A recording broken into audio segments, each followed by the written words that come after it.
일본 왕실 도서관인 국내청 서릉부. 이곳에서 조선 왕실의 왕비, 세자 등의 책봉이나 책례, 결혼 등 조선 왕실에서 행해지던 의례가 기록되어 있는 의궤가 잠들어 있었습니다. 그리고 조선의 의학과 관습, 조선 군대의 역사 등을 소개한 제실 도서 역시 그 행적이 일본 왕실 도서관에서 확인되었습니다. 한국은 일본으로 반출된 우리의 역사 고서를 되찾기 위해 활동을 벌였고, 그 결과 2011년 당시 일본의 총리 노다 요시히코 총리가 직접 한국 정부에 전달하면서 대한민국은 조선의 왕실 문화와 조선시대의 문화를 연구할 수 있는 귀중한 유산을 되찾게 되었습니다. 그런데 한일 역사는 물론 동북아에 큰 변혁을 불러올 수 있는 증언이 또다시 재조명되었습니다. 단군 관련 역사서가 일본 왕실 도서관에 가득하다.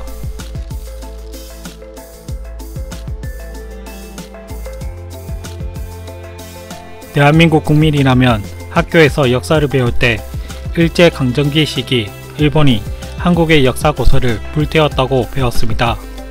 그래서 지금도 이 배움은 전 국민이 상식으로 알고 있을 정도이죠.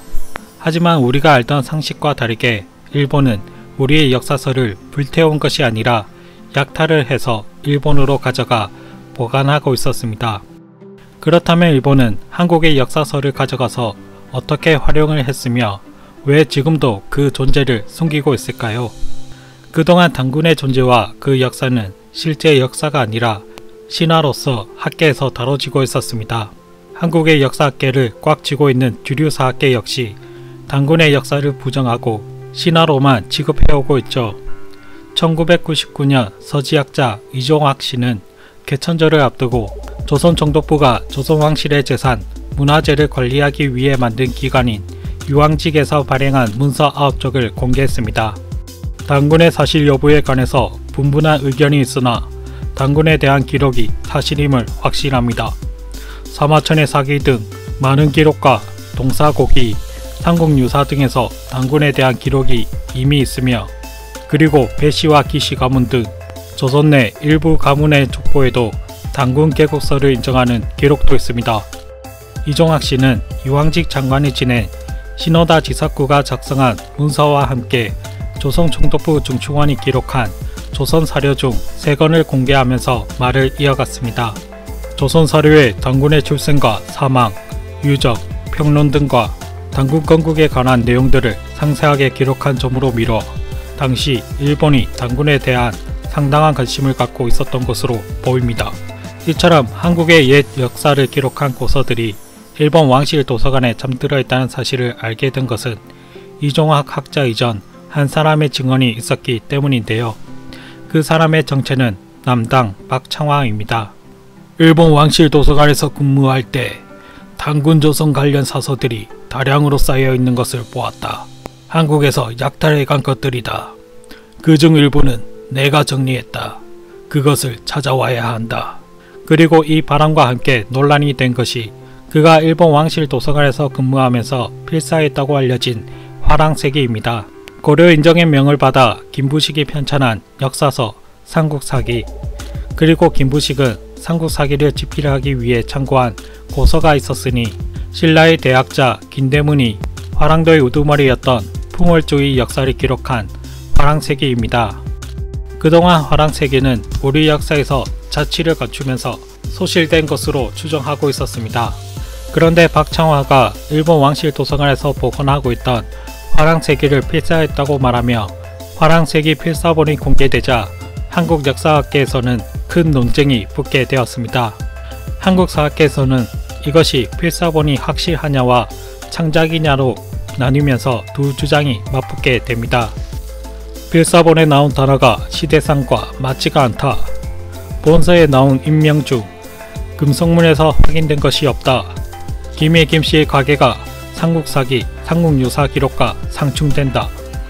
박창화가 일본 왕실 도서관에서 근무한 것은 확실한 것이냐 등의 이유로 위서론을 주장하는 쪽과 이에 반발하는 진서록 쪽 주장을 보면 모든 고서들을 비교 확인을 해보고 말하는 것인가?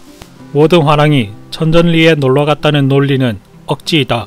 모든 역사는 교차 검증 시 불이치하는 경우가 허다하다. 수정의 흔적이 오기수정인지 창작인지 확신할 수 없다. 우선 박창화가 일본 왕실 도서관에서 근무했다는 사실은 일본 측 기록으로 확인이 되어 사실로 밝혀졌습니다. 그리고 화랑세기에 나온 내용이 실제 신라 유적의 발굴로 사실로 드러난 내용도 있습니다. 또한 박창화가 최기철 전 서울대 교수에게 한 증언에 따르면 일본 왕실 도서관에 보관 중인 수많은 사서들이 조선 총독부가 수탈해 간 것임을 확인했다. 사서들을 분류하는 과정에서 중요한 사료들을 읽을 수밖에 없었다. 단군 사료가 많다는 것도 그때 알았다. 그 당시 같이 근무했던 한 일본인은 조선의 고서를 다 가져왔기 때문에 여기 있는 것들은 조선에 없는 것들이다 라는 말까지 늘어놓았다.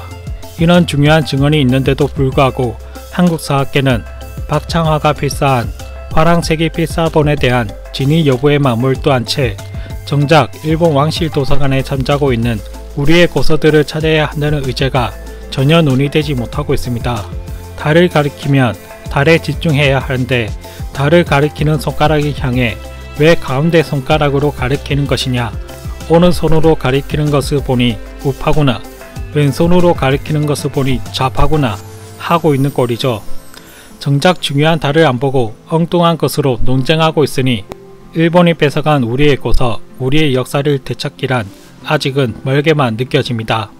한국말을 유창하게 구사할 수 있는 일본 레이타쿠 대학의 후지모토 유키오 교수는 40여 년간 일본이 조선에서 가져간 고서적을 추적하고 찾아내 목록을 작성하고 체계 정보를 정리해 왔습니다.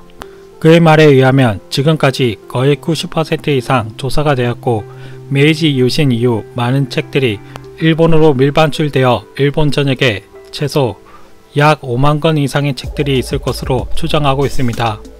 그리고 2차 대전 당시 분실될 것을 우려해 왕실 도서관 말고도 다른 곳에 옮겨둔 것과 일본 고위 관직 사람들의 개인집 지하실로 옮겨진 기록까지 있다며 우리의 역사서가 일본 상류층 사회에 숨겨져 있다고 말했습니다. 일본은 조선을 식민지화시키고 조선인들을 일본인으로 만들기 위해 대선 일체 정책을 펼쳤습니다.